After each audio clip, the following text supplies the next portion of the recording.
Edward's Brass Band. Summer is a busy time on the island of Sodor. Holidaymakers have so much to see and do. There are trips to the seaside, balloon rides in the country,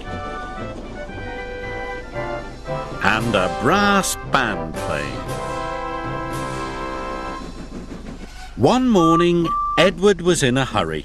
He didn't even stop to say hello to Stepney. Thomas was pleased to see Edward.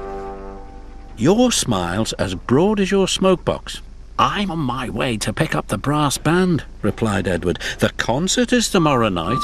"Don't crack your smoke box," teased Thomas.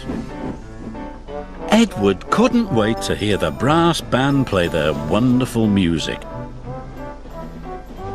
He was so excited about meeting the brass band that he didn't notice the giant crane. It was unloading a huge ship's boiler.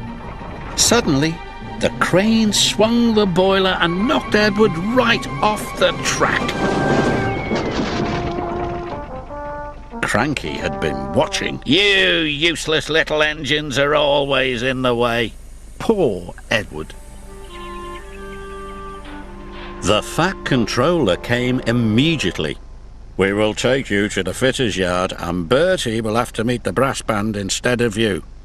Edward was sad.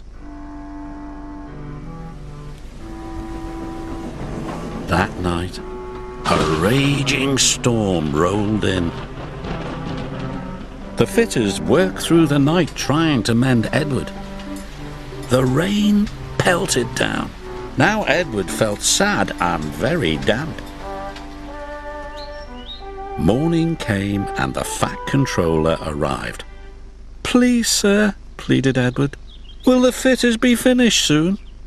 "Not soon enough, and the band can't wait. I'm sorry, Edward. Bertie will take them to the concert."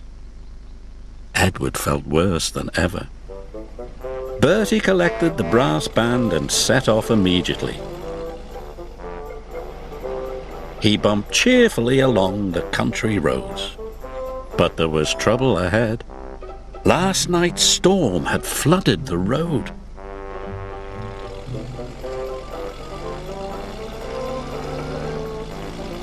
Bertie's driver decided to take a shortcut. But it was very muddy.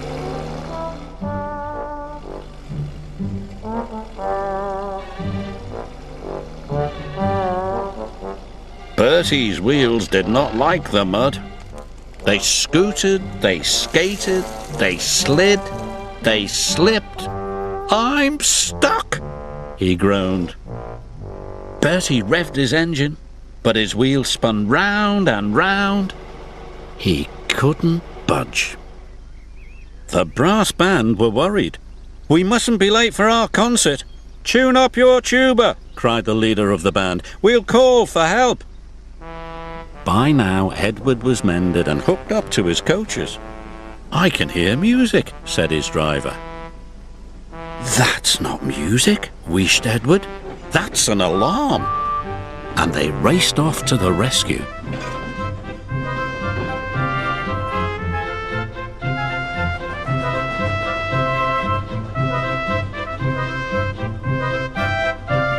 The musicians were delighted to see their old friend. So was Bertie. "I'll get you to the concert in time," Edward cried.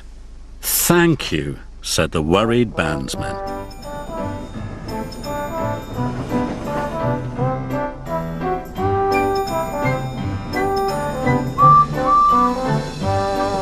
That night, the concert was a great success. Everyone loved the music, especially Edward.